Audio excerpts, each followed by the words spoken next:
Hey guys, how's it going? Hope you're doing well. Love ya. Caleb here. Gonna talk about Manus, and I thought a good title, well, for English, I guess, because I don't know what meant this. So I don't know. I'm trying to figure out this lighting, so I look decent, but also not too bright. All right. Anyway, Mad Max Manus. Would have been a good title for the English. I don't know. I don't think they promoted this in America or England at all.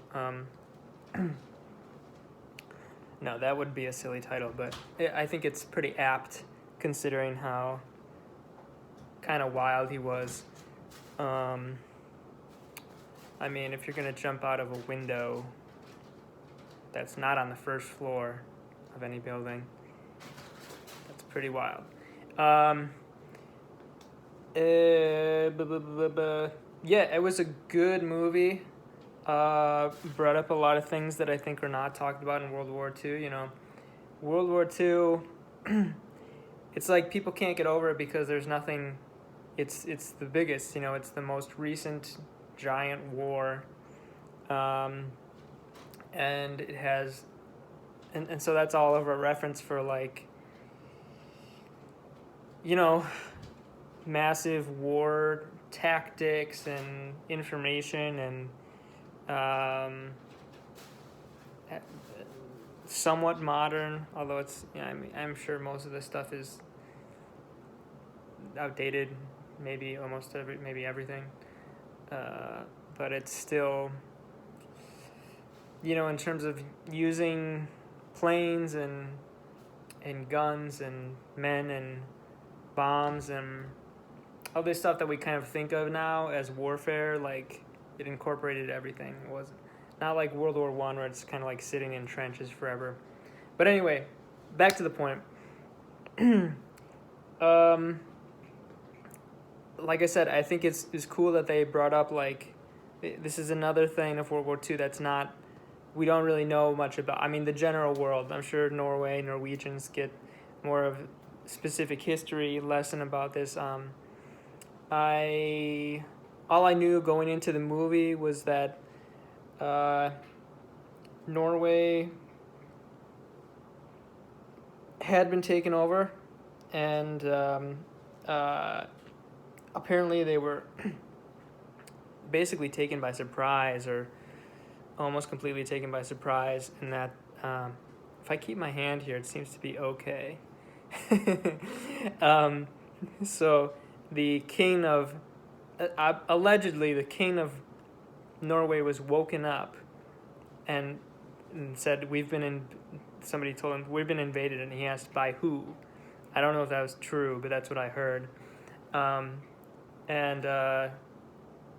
there was, like, essentially no defense that Norway had up against Germany. I guess at the time, it's, from what I've heard, they were, they just weren't expecting it. They didn't think it would happen or whatever. Looked into it a little bit just after the movie finished, and found out that the reason that they invaded Norway was because there was, like, a pipeline from Sweden that was coming in that they needed to be secured, and they couldn't risk having Norway cut that off. Anywho, I was curious if Max Manus was really a ginger, because it was just kind of, I feel like, unusual to see a red-headed action hero. He reminded me of Conan O'Brien. I thought it was just, because I really love Conan O'Brien, and he, if you don't know, he's like an American comedian, Irish-American comedian, and he has, like, red hair, like a big red hair, and so it just makes me think of, like, oh, comedy. And like I said, I can't think of an action hero, although this, you know, is like a real story, but I couldn't think of any action hero that was, like, redheaded. And in America, I don't know how it is in Norway, but, like, redhead people are not really thought of as, my hair looks red right now, but it's not. It's, like, blonde. Redhead people are not thought of as, like, badass or, like, tough. So it was just interesting. It was cool. Um, the actor who played Gregor's, which was Max Manus' like really good friend, I thought it seems like almost painfully obvious that his hair was dyed. I didn't think it looked very good. That doesn't really matter, but just thought I'd throw it out there. Looked unnatural. Anyway, one thing I thought was particularly creepy was when the German was like, so his secretary or whatever, his assistant, confronted him, and she's like, "Why'd you let that guy die?" And he goes, "Resistance will end when the people figure out what's best for them." So I don't know, it just seemed like so creepy. Well, this will lead into another point, is I don't know, you never really know how much people know. Hey, kitty. A snowflake, because she has a little white. You never know how much people know. It's easy to claim ignorance, but maybe some people at the beginning, maybe some of the Germans thought, hey, we're gonna fight and get back some of the land that was taken from us unjustly in the past, or it's like German people living there, and they were they should be reunited with the German people or something like that. I'm not saying it's justified. I'm just saying maybe some people thought they were doing some good for the world somehow. Again, I'm not saying at all Germany was good or anything. Like, I'm American. I definitely didn't want Germany to win World War II. But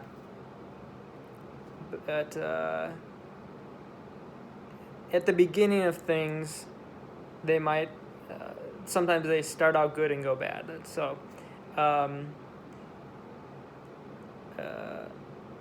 what I'm saying is maybe some of the Germans there really thought they were doing good. I don't know. Anyway, I thought it was a real shame that Gregor's... Oh, shoot. Spoiler. Dude, I'm so sorry for this light. It's just... I don't know. I'm using my phone. I thought it was a real shame that Gregor's died right before the war ended. I mean, it was only about 6 months. And America had already started entering the Germany. I mean, it was just patrols at that point, but still, like, they were all along the edge. They were like basically in Germany at that point. The war was over. I mean, Italy was half taken over. We were knocking down their door. I mean, if you spread and take over a good chunk of Europe, and then you get pushed all the way back to your own country, you're just... They're fooling themselves at that point. I'm sure they still had a good amount of force, but it wasn't anything like incredible. It wasn't anything that they could depend on, or certainly have any sort of hope of taking over England or the rest of Europe at that point. And I mean, the USSR had already been beating them down for so long on the east. Although Germany had been winning for a long time, if you look at the history, they had already been pushed back for a long time at that point. So anyway, what was my point saying that? It was just a shame, I don't know if it would. Apparently, I looked up on the Wikipedia for him, and it looks like he was just ambushed, and at the cafe, they made it kind of look like it was like a mission, or like he was trying to... I don't know. I don't know exactly what happened. Sometimes they play it up a little bit more. you don't know. I don't know the circumstances they were in, but um, I'm a little surprised that it wasn't played a little more safely at that point. But I don't know. I was wondering, maybe a Norwegian person may know this, or else I can do a little more research. But was everyone expected to know, were all the Norwegian expected to know German around by like 1944? Because there was a scene in the train where Max Manus was, he, this is getting really bad. Hold on, I'm going to try to just turn this off, see how this, oh, that was better. Is it? A little better? Is it better? I don't know. Okay. I was wondering if any Norwegians know if, if German was supposed to be, like, I'm sure it was, like, taught in schools. Actually, I'm not sure. That would be another question. But I would think that the Germans, they're taking over. They had the Nazi flag up. They're saying this is Germany now. I would think that they would be like, okay, you have to learn German. At least the children would have to start learning. I don't know if there was like a mandate for everybody to start learning or speaking it or what. But the German guys seem to expect Max. And maybe that scene never even, nothing like that ever even happened. It's probably a good chance it could have just been for the movie. But just an interesting thing to know if anybody knows how much German was mandated or like implemented in schools. Or one thing I didn't understand is their Norwegian assistant to the German head guy said she quit. She's like, I'm gonna quit in a week, and then she didn't. I thought that was kind of weird. She was like later in that dinner scene and stuff.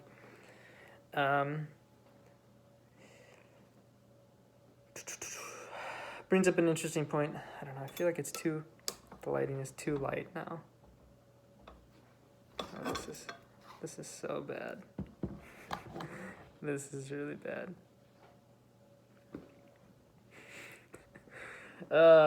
Okay.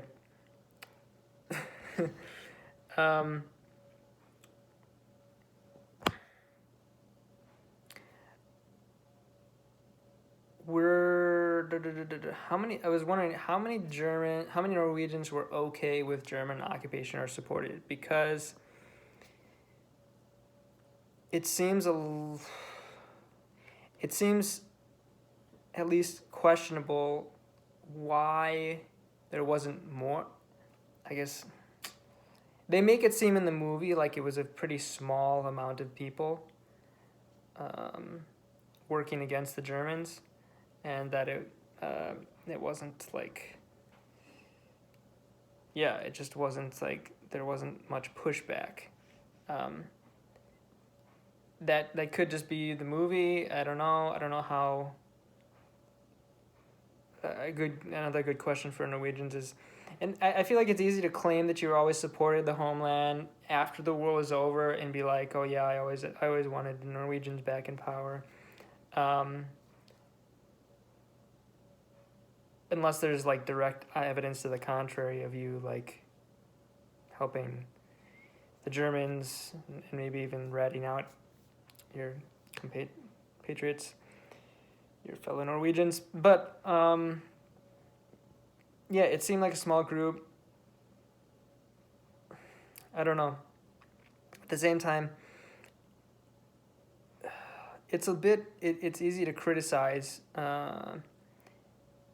because, I'm sure it's a scary situation. You don't know all the details, and the Germans did seem very efficient. And considering that your country fell so quickly, you might not hold out much hope. But I guess just from an American perspective, it's like, I don't know.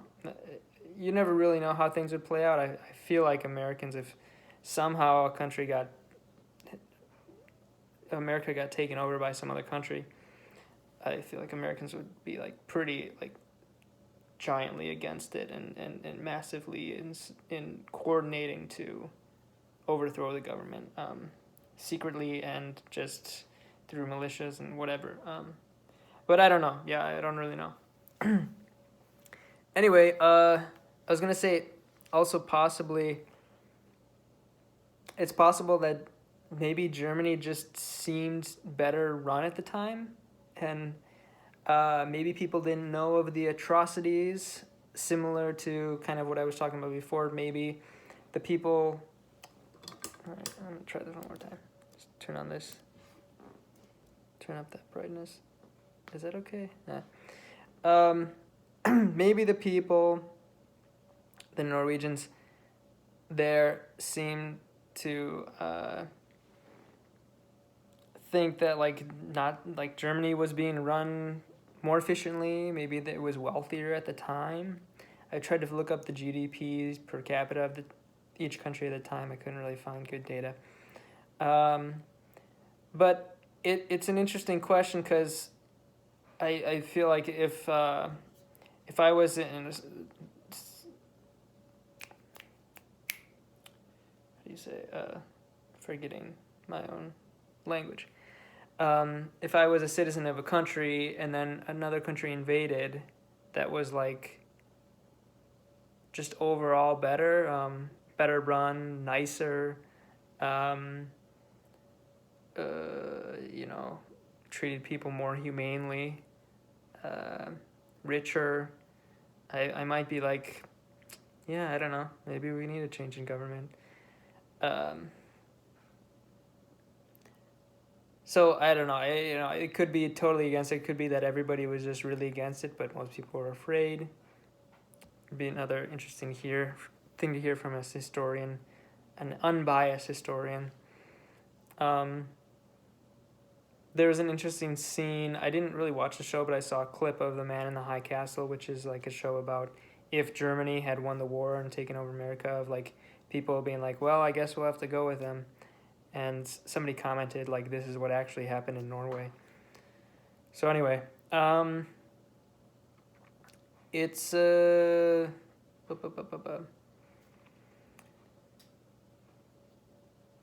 I think the movie, they only have a certain amount of time in a movie, and they didn't have a big budget. I looked up; it was only like $5 million, which is not big. It's actually very small for a movie, although it was in 2008. So maybe with inflation, maybe it was like $10 million. It's still not much. Like there's movies. I think one of the Men in Black was produced for like 300 million or something. So this is very small, and they did a great job for given the budget they had. But I thought that in reading Max Manus's Wikipedia, it was really fascinating. His whole life, like there was other stuff that I thought the pace could have been a little bit faster in the movie. This is just my one little complaint. And they could have fit in part of his maybe apparently he traveled through, in Wikipedia it says Soviet Union, Turkey, Arabia by ship via Cape Town to the U.S. So we went through all those to the U.S. and then eventually returned to fight in Europe. And he had gotten like trained in the U.S. for a little while, and they do show him like kind of training in Scotland, which was cool.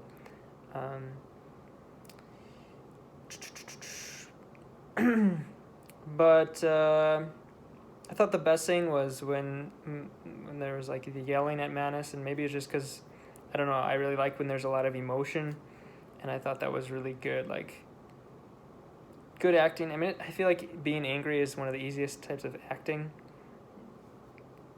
but it's cool. Like it makes you feel alive when you watch that in a movie, and I thought that was they did a great job in that scene when he's like these guys weren't just your friends,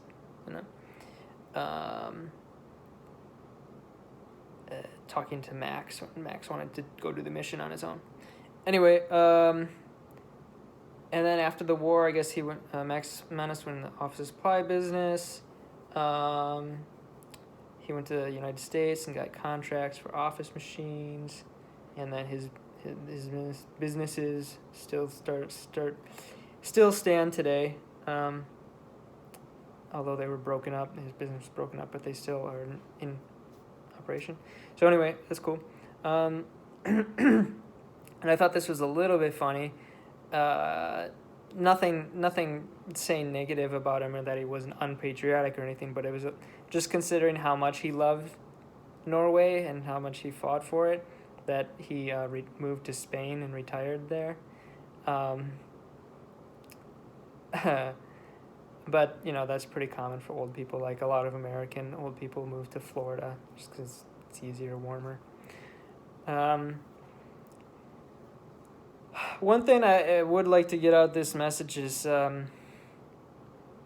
it feels really good and cool to watch patriotic movies, and you feel very proud and happy about your country, even if it's a different country. I remember watching like Braveheart, and you just feel like, yeah, you feel like you're on their side, which is weird that finding out at the end of the Braveheart that they ended up losing later on. But anyway, one thing I've kind of recently come to realize is that patriotism is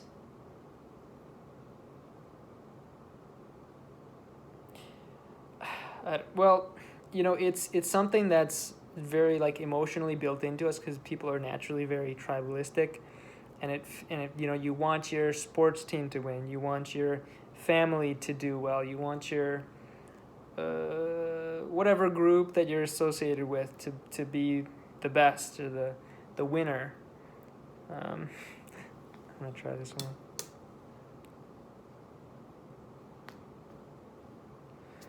This is so bizarre, the lighting thing. Anyway, so you want, yeah, you whatever group you are in, you want to be proud of them.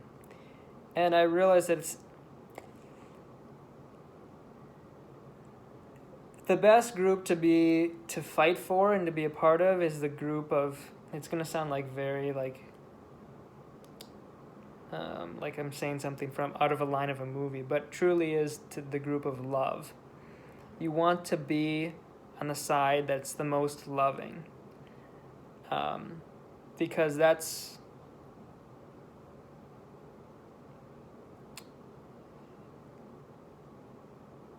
what's right. That's what's good in the world. And with love comes, freedom, respect, kindness, fairness, consideration, all these, good things. In the Bible, you may not be Christian, in the Bible it says God is love, and I think that's what people should be striving for, is just to be loving. So I think if your country is not really like that, then I think it's not really good to be patriotic. I mean, be patriotic in the sense of like you support the people who are around you and those things, like you want the best for them, but not I will fight for this government if they're, if the government's bad. I don't think it's really good to fight for that. But anyway, it's kind of a side thing. I mean, it's why I'm looking at Norway and why I'm looking at countries like, no, I'm annoyed with this again, like Switzerland, Norway, I think are very well run. If they're like, hey, we're gonna run one of those countries, we're like, hey, we're gonna run America now, I'd be like, yeah, I think it'd probably be better. I mean, I don't know for sure, but they seem to be doing well, so I think they would be better at running the American government than the American government is. Anyway, so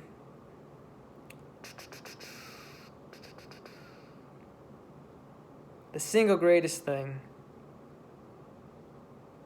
about Max Manus is something which I believe really reflects love. And it's that in the years after war, this is from his Wikipedia page, Manus hired people who had been convicted for collaborating with Nazi Germany. Manus did this after internal discussions and was motivated by a wish for reconciliation